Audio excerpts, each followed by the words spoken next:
This is the NutriBullet Chill, NutriBullet's first ever ice cream maker. And before you spend $200 on one, there are 4 things it needs to prove. Now, I've made hundreds of pints of ice cream in my Ninja Creami, so when a blender company says they built a machine that does the same thing, I had to see it for myself. Today, I'm running it through 4 tests: ice cream, frozen yogurt, sorbet, and a smoothie bowl, and all 4 recipes are straight out of their own recipe book. This costs the exact same as my Ninja Creami, so by the end, I'll be able to answer the question I actually care about. If I had to give up one and keep the other, which would I choose? Now for test 1, we're starting with the most basic setting and what should be the most simple recipe, vanilla ice cream. If this machine can't nail plain vanilla on its own recipe, nothing else in this video really matters. Now, I expected this recipe to be pretty simple, but it was actually quite complicated. It started off with whisking eggs and sugar together, and then in a saucepan combining heavy cream, milk, salt, and vanilla, heating that up, pouring some of it into our egg mixture, whisking up those eggs, and then combining it all back together, reboiling that, straining it out, and then putting it on top of an ice bath. And then after I did all of that, I put it in the freezer overnight. And here is what it now looks like. Now with the Ninja Creami, I tend to take my recipes out ahead of time and then run them under hot water to kind of defrost the sides. The NutriBullet Chill actually tells you not to take out your ice cream ahead of time, no more than 5 minutes before you're gonna process it, and put it right into the machine. So once you have your frozen pint container, the blade attachment here is actually separate and just sets right on top and then twists into place.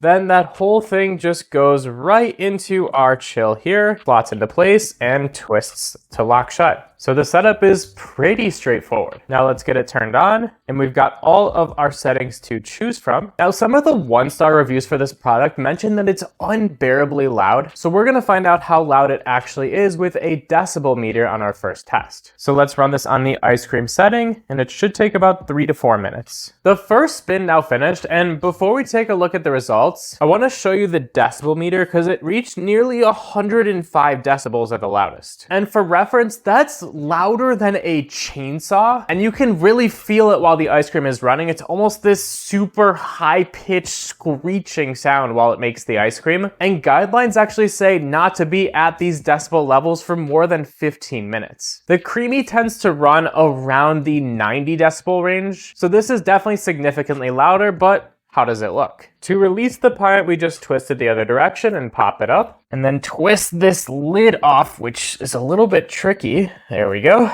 And on first look, the ice cream looks pretty perfect. Typically with the Ninja Creami, you have to respin the ice cream to get a good texture. This one looks like it did it on the first try. Here is a nice spoonful. It's actually feeling really soft. But for the important part, let's taste it. For vanilla ice cream, it's lacking the vanilla flavor. The texture is perfect, so I'm gonna put a little bit of the blame into the recipe, but once again, it is their recipe. So texture-wise, it's a 10 out of 10. Flavor-wise, I have to go with 6. For test number 2, I'm switching to the frozen yogurt setting, and this is the type of recipe I actually make every day. I took their Orange Creamsicle recipe and swapped a few ingredients to make it higher in protein and less in calories. So let's see if it can handle some protein froyo. And for this one, I was able to just combine all of the ingredients into the pint container and whisk it up inside of there. And I mixed together some Greek yogurt, orange zest, orange juice, Fairlife milk, Swerve as our sweetener, and vanilla, along with a pinch of salt. And once again, after freezing overnight, here is what this one looked like. I kind of expected it to look a bit more orange. Let's see how it turns out after we spin it. Now, I will say, because the outside of the pint container gets a little bit of that condensation, it's pretty slippery. It makes twisting this on and off a little bit challenging. There's not much to grip. But with it all assembled together, let's now run this on the frozen yogurt setting. About 4 minutes later, our froyo is ready.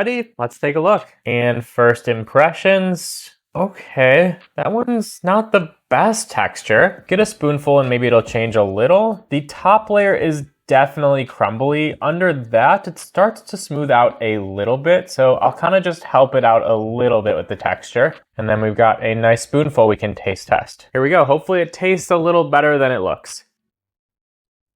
Texture-wise, it's all right. It doesn't really have the texture of frozen yogurt or ice cream or anything like that, but it's not terrible and I would eat it. The flavors in this come in kind of waves. At first it's milky and creamy flavored, and then you get a huge burst of this orange sourness. It almost feels like it's not blended together into one frozen yogurt product. So it's fine. I'll give it a 5 out of 10 overall. So truthfully, we're off to a pretty rough start, but for test number 3, I'm gonna change it up significantly and make a raspberry sorbet. It has no cream or fat in it, so texture-wise, it should turn out pretty different from our previous two. Now the creamy typically needs a respin to get sorbet texture correctly, so let's see if this one can get it right without a respin. And to make this one in a blender, I mixed together frozen raspberries, water, lime juice, agave nectar, honey, and vanilla. And with it all assembled together, we will just hit sorbet and get this one started.